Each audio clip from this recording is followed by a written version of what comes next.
السلام علیکم ورحمۃ اللہ وبرکاتہ۔ میں تو آج اس اجتماعیت میں حاضری کے لیے اور ایک کارکن کے طور پر اپنا نام شمار کرنے کے لیے حاضر ہوا ہوں۔ اللہ ہم سب کی حاضری قبول فرمائے۔ میں دو تین سوالات عرض کرنا چاہوں گا، بس باقی قائدین خطاب فرمائیں گے، اور جو خطاب فرمائیں گے وہ ہمارا ایجنڈا ہوگا، انشاءاللہ پر عمل کریں گے۔ میرا پہلا سوال اپنے حکمرانوں سے ہے، پاکستان کے حکمرانوں سے، کہ اسرائیل جب بنا تھا تو قائد اعظم محمد علی جناح رحمہ اللہ تعالیٰ نے اعلان کیا تھا کہ اسرائیل ناجائز ریاست ہے، ہم کبھی تسلیم نہیں کریں گے۔ آج ہم دو ریاستی حل کی بات پاکستان کی طرف سے کر رہے ہیں۔ میرا سوال ہے اسٹیبلشمنٹ سے کہ جناب یہ تبدیلی، موقف میں تبدیلی کب آئی ہے، کس نے کی ہے؟ اسرائیل بنتے ہی قائد اعظم محمد علی جناح نے کہا تھا کہ اسرائیل ناجائز ریاست ہے، ہم تسلیم نہیں کریں گے۔ آج ہمارے وزیر اعظم کا کل بیان آیا ہے کہ دو ریاستی حل، ریاستی حل کا مطلب کیا ہے؟ میرا صرف سوال یہ ہے کہ یہ پاکستان کے موقف میں تبدیلی کب آئی ہے، کس نے کی ہے، کون اتھارٹی ہے جس نے قائد اعظم کو موقف کو مسترد کر کے دو ریاستی حل کی بات کر رہا ہے؟ میرا پہلا سوال ان سے۔ میرا دوسرا سوال عالمی اسٹیبلشمنٹ سے ہے۔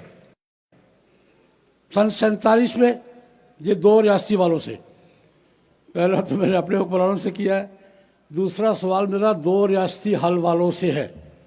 جناب آپ کہتے ہیں دو ریاستی حل ہے فلسطین کا، آپ نے کیا تھا 47 میں، اب تک آپ دو ریاستی حل کا فارمولہ اس کو عمل نہیں لا سکے۔ آپ 75 سال سے 1.5 ریاستی فارمولے پر عمل کر رہے ہیں اور 1.5 ریاستی فارمولے کو فلسطین پر مسلط کیے ہوئے ہیں۔ ایک طرف اسرائیل مکمل ریاست ہے اور فلسطین کو نارمل خود مختار ریاست آپ نہیں بننے دے رہے۔ میرا سوال سمجھ میں آیا ہے؟ اسرائیل کو آپ سپورٹ کر رہے ہیں، اسباب مہیا کر رہے ہیں، وسائل مہیا کر رہے ہیں، قوت مہیا کر رہے ہیں، اس کے پیچھے کھڑے ہیں۔ امریکہ سمیت، اقوام متحدہ سمیت ایک مکمل طاقتور ریاست کے طور پہ کھڑا ہے، اور دوسری ریاست فلسطین کو، جس کو آپ ریاست کہتے ہیں، اور آپ کو ریاست کہتے ہوئے شرم نہیں آتی کہ آپ اس فلسطین کو ایک نارمل خود مختار ریاست نہیں بننے دے رہے، آپ نہیں بننے دے رہے۔ یہ 1.5 ریاستی فارمولہ کہاں سے آیا ہے اور یہ 75 سال سے کیوں مسلط ہے؟ میری گزارش سمجھ آئی ہے؟ یہ فلسطین دو ریاستی ہے، یہ 1.5 ریاست ہے۔ فلسطین کو آپ خود مختار ریاست بننے دے رہے ہیں، امریکہ رکاوٹ ہے، اقوام متحدہ رکاوٹ ہے، اور اقوام متحدہ کی تان پر رقص کرنے والے دنیا کے سارے حکمران رکاوٹ ہے کہ فلسطین کو اپنے فارمولے کے مطابق بھی ایک خود مختار ریاست نہیں بننے دے رہے۔ تمہیں دو ریاستی بات کرتے ہوئے شرم نہیں آتی؟ یہ میرا ان سے سوال ہے، ایک بات کرو، یا 1.5 ریاست کی بات کرو یا دو ریاستوں کی بات کرو، تضاد ختم کرو، منافقت ختم کرو۔ اور تیسری بات، میں آج خوش ہوں، میری قیادت ہمارے یہاں موجود ہے، ہماری قیادت یہی ہے، ایک سٹیک ہولڈر ہیں ریاستی، ایک سٹیک ہولڈر ہیں عوامی، پبلک کے، سماج کے، سول سوسائٹی کے۔